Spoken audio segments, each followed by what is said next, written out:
I literally wish I filmed this half an hour ago because I was in such a better mood than what I am now, because the children, they let me shower, it was great, and that's the chair creaking, I'm sorry. They let me shower and then all hell broke loose. Now the toddler's crying because she doesn't want to go to bed.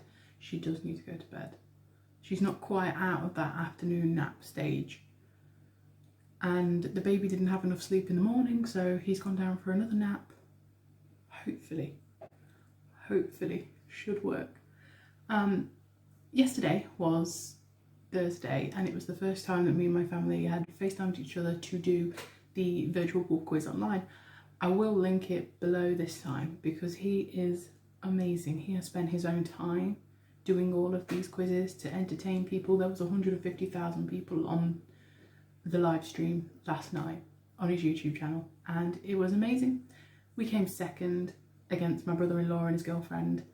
I was annoying, considering we left out a lot of answers because we just didn't know. Turns out TV and film aren't our fortes. We don't watch enough, apparently. It was really good.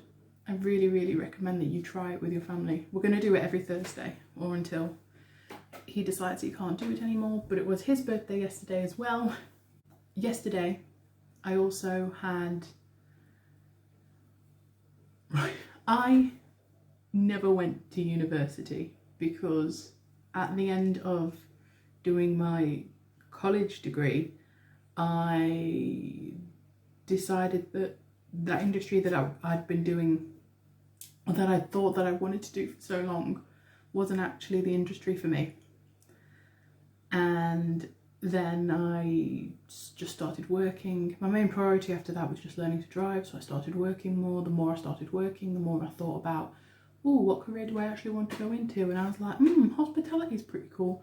So then did a hotel job. I've gone back to retail, and it's having my daughter, I've thought about going back to university and how that would all work. And it was a couple of years ago actually, I looked at the Open University, and I didn't really understand the concept of it, and it was so daft. But you can, after what I've done researching today, you can pretty much get any university course part-time, so that you could do other things, or it's not like an intensive thing. So I've looked into that. I've looked into a couple of universities. I've looked into a couple of colleges, universities.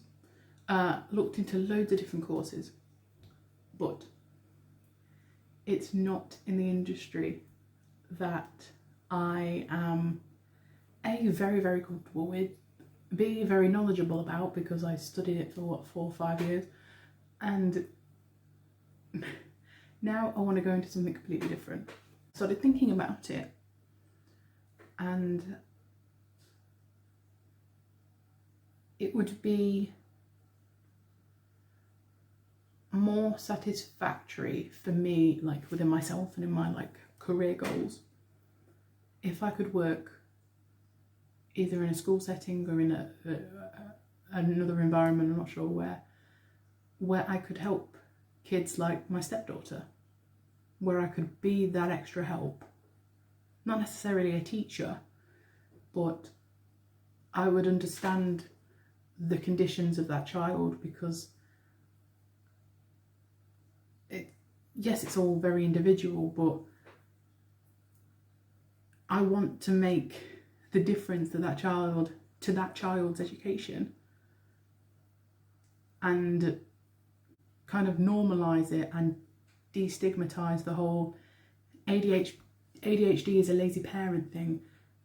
I used to think that. I'm not gonna lie, I used to think that. But it's not. When you look into it, it's an attention deficit. So they can't concentrate for that long, so then they get bored. If they're impulsive, they just go and do things, and they can't think about the consequences, or they don't think about the consequences until much later after. And they just go and do it, and they're hyperactive, so they've got to be doing something all the time because they have all this. Imagine having all this energy bubbling up inside you, and then your parents are telling you to sit down. You're gonna lash out. You're gonna do something that maybe you're not supposed to. So ADHD used to be seen as like naughty kids just getting branded with that, so that their parents have an excuse to let them act like that. No condition or disorder or diagnosis is an excuse to act the way you do. If it's particularly in a bad way, like, oh, just because you're, I don't know, just because you can't concentrate doesn't mean that you don't go to school because you can't do it. No, you still have to go to school. You have to find other ways of doing things because you still have to do those things. And I've been looking into universities and what courses I could take. I have found a really, really good course in a local university that I want to do. I'm currently taking, that same university, I'm currently taking a free course on ADHD and autism, a free short course in this time. It does actually require a lot of time and a lot of effort, a lot of reading. And so I'm doing that now, but the idea of me actually studying for a degree is exciting, and it's a lot less nerve-wracking than it was the first time around when I was looking for universities to go and do performing arts in, of all things. I'm excited. I don't know. I spoke to Jack about it yesterday and he was like, if that's something you want to do, 100% support you. Ideally, I hope it doesn't mess with our finances, because obviously that's the big kicker. I mean, a year's tuition for a part-time course is still £6,000, almost £7,000. And if I can't get any help to do that, I'm not going to be able to do it. Simple as.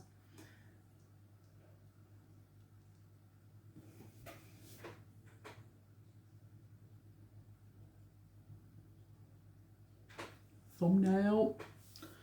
Let me just, what's this message?